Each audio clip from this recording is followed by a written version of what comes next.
World নিউজে আপনাদের স্বাগত। আমি শুভ্র রয়েছি সঙ্গে। নজর রাখবো হেডলাইন্সে। গাজায় ফের যুদ্ধ, শক্তিশালী ক্ষেপণাস্ত্র হামলার নির্দেশ নেতানিয়াহুর। 24 ঘন্টায় মৃত 100, শান্তি চুক্তি লঙ্ঘন করিনি জানালো হামাস। পাকিস্তানের সঙ্গে সরাসরি যুদ্ধে জড়াতে পারে আফগানিস্তান, তুরস্কের বৈঠকে মিলল না সমাধান সূত্র। তেহরিকি তালিবান নিয়ে বিরোধ, দিল্লির হাতের পুতুল কাবুল বললেন পাক প্রতিরক্ষামন্ত্রী। ভেনেজুয়েলা ঘিরে ফেলেছে আমেরিকা, ভূমধ্যসাগর থেকে সরানো হলো রণতরী, নিয়ে যাওয়া হচ্ছে ক্যারিবিয়ান দ্বীপে, পাল্টা হুঁশিয়ারি মাদুরোর। জামাইকায় আছড়ে পড়ল ঘূর্ণিঝড় মেলিসা, গতিবেগ ঘন্টায় 295 কিলোমিটার, লন্ডভন্ড দেশ, তাণ্ডব জামাইকাতেও। 174 বছর পর এত বড় ঘূর্ণিঝড়। আজ বিস্তারিত খবরে। হামাস যুদ্ধবিরতির শর্ত মেনে চললেও ইসরায়েলের প্রধানমন্ত্রী নেতানিয়াহু গাজায় শক্তিশালী ক্ষেপণাস্ত্র হামলার নির্দেশ দিয়েছেন। গত 24 ঘন্টায় 100 জনের বেশি মানুষের মৃত্যু হয়েছে, এদের মধ্যে 35 জন শিশু। আমেরিকার সাহায্য নিয়ে ইসরায়েল ওয়েস্ট ব্যাংক দখল করতে চায় বলে অভিযোগ তুলেছে বিভিন্ন দেশ।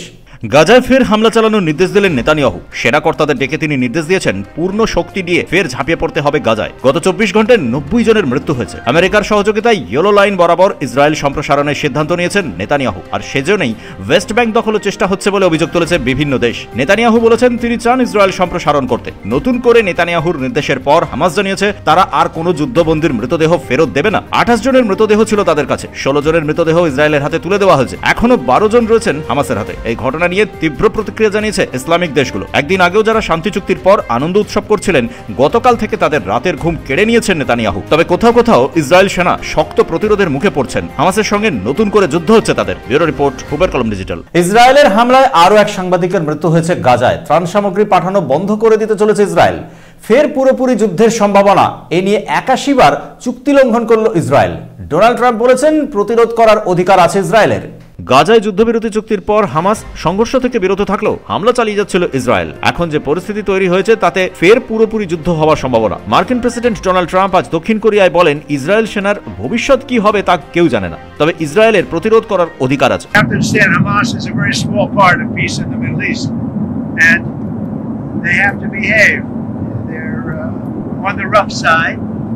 But they said they would be good, and if they're good, they're going to be happy, and if they're not good, they're going to be terminated. Their lives will be terminated.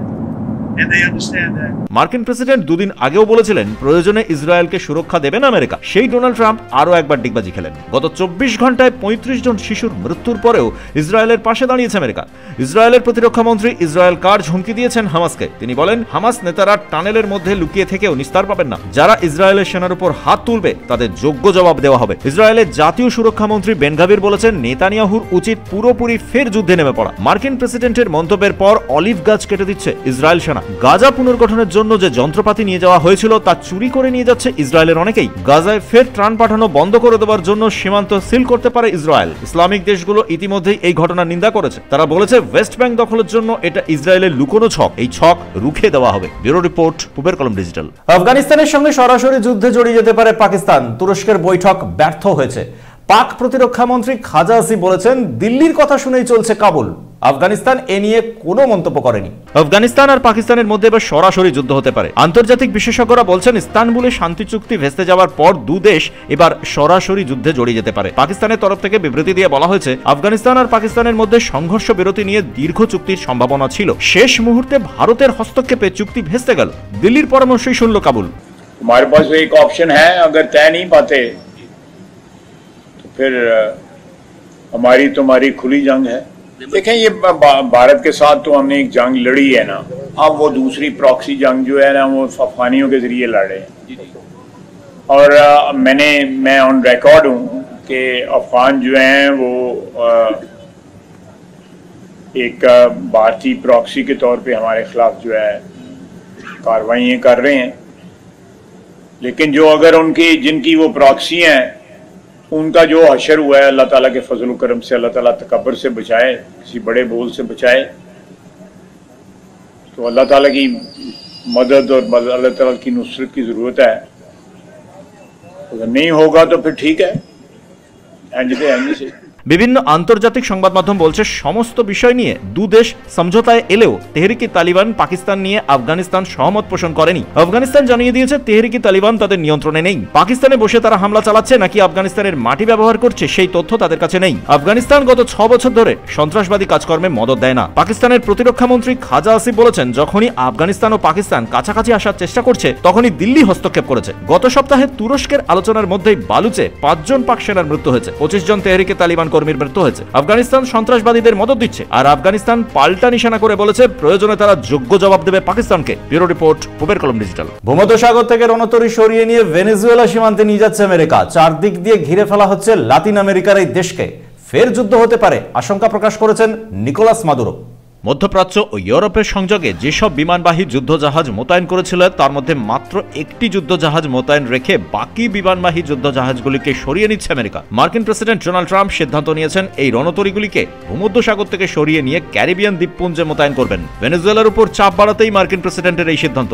নরওয়ের ড্রোবাক সমুদ্র বন্দরে দেখা গেল আমেরিকার সবচেয়ে উন্নত তেমনই এক বিমানবাহী রণতরী। ভূমধ্যসাগর থেকে এই বিমানবাহী যুদ্ধজাহাজগুলিকে নিয়ে যাওয়া হচ্ছে ভেনেজুয়েলার সমুদ্র সীমান্তে। জুন মাসে ইরানের উপর ইসরায়েলের আক্রমণের সময় বিমানবাহী এই যুদ্ধজাহাজগুলিকে ভূমধ্যসাগর ও লোহিত সাগরে মোতায়েন করেছিল আমেরিকা। হুতিদের বিরুদ্ধে আক্রমণের সময় এই যুদ্ধজাহাজগুলো ব্যবহার করা হয়েছিল। দ্বিতীয় বিশ্বযুদ্ধ পরবর্তী সময়ে আমেরিকার এটি সবথেকে শক্তিশালী কমব্যাট ফোর্স হিসেবে পরিচিত। হাজার হাজার নাবিক আর কয়েক ডজন যুদ্ধবিমান এই রণতরীগুলিতে রয়েছে। প্রাক্তন মার্কিন প্রেসিডেন্টদের নামে এক একটি যুদ্ধজাহাজের নামকরণ করা হয়েছে।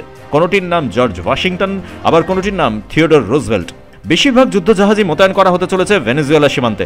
আমেরিকার নৌবাহিনীর প্রাক্তন কর্নেল ও মার্কিন প্রেসিডেন্ট ডোনাল্ড ট্রাম্পের সিনিয়র অ্যাডভাইজার মার্ক ক্যানসিয়ান জানিয়েছেন, মাদক পাচার রুখতে এই যুদ্ধজাহাজগুলিকে দক্ষিণ আমেরিকায় মোতায়েন করা হচ্ছে।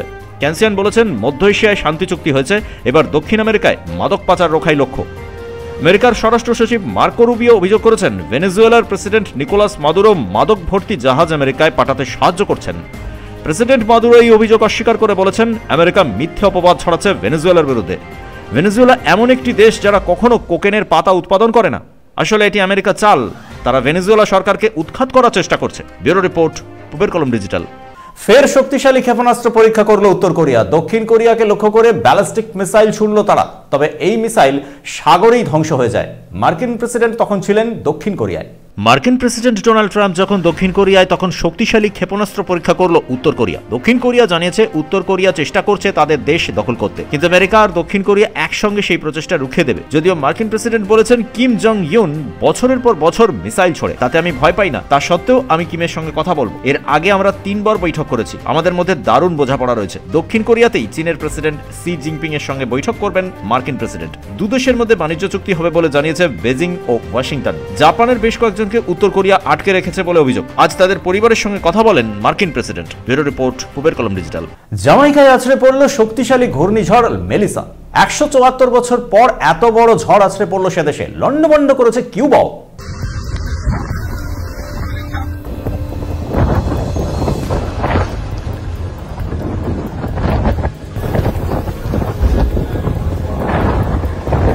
ঘন্টায় 295 কিলোমিটার গতিবেগে জামাইকায় আছড়ে পড়ল বিধ্বংসী ঘূর্ণিঝড় মেলিসা। দক্ষিণ পশ্চিম জামাইকার গোটা সমুদ্র উপকূলকেই তছনছ করে দিয়েছে হ্যারিকেন মেলিসা। বহু জায়গায় বড় বড় গাছ উপড়ে পড়েছে, বেশিরভাগ রাস্তাই বন্ধ। 174 বছরে এমন ঘূর্ণিঝড় দেখেনি জামাইকা। আবহবিদরা একে গ্রেড 5 ক্যাটাগরির হ্যারিকেন হিসেবে চিহ্নিত করেছেন। হ্যারিকেন মেলিসার দাপটে জামাইকায় মৃত্যু হয়েছে 7 জনের। জামাইকা ও হাইতিতেই ক্ষয়ক্ষতির পরিমাণ সবচেয়ে বেশি। সকাল 11টায় জামাইকার সেন্ট এলিজাবেথ দ্বীপে প্রথম ল্যান্ডফল করে ঘূর্ণিঝড় মেলিসা। লন্ডভন্ড হয়ে গেছে বাড়িঘর, সমুদ্রের জলস্তর উঠে এসেছে 15 ফুট। গোটা দক্ষিণ পশ্চিম জামাইকায় এই মুহূর্তে বন্যা পরিস্থিতি তৈরি হয়েছে। ঝড়ের দাপটে গোটা জামাইকা এখন পুরোপুরি বিদ্যুৎ বিচ্ছিন্ন। জামাইকার বেশ কিছু হাসপাতালও এই মুহূর্তে বিদ্যুৎহীন। বিঘ্নিত হচ্ছে চিকিৎসা পরিষেবাও। জামাইকার এক মন্ত্রী জানিয়েছেন, যেভাবে হ্যারিকেন মেলিসা তাণ্ডব চালিয়েছে তা মোকাবিলা করার মতো ক্ষমতা আমাদের নেই। উদ্ধার কাজে হাত লাগিয়েছে জামাইকা প্রশাসন, কিন্তু পরিস্থিতি এত ভয়াবহ যে তারা উদ্ধার কাজে বাধা পাচ্ছেন। জামাইকায় তাণ্ডব লীলা চালিয়ে ঘূর্ণিঝড় মেলিসা গতিপথ পরিবর্তন করে ফের ধ্বংসলীলা চালালো কিউবাতেও। ভারতীয় সময় ভোট 5টা নাগাদ মেলিসা ল্যান্ডফল করলো কিউবাতে।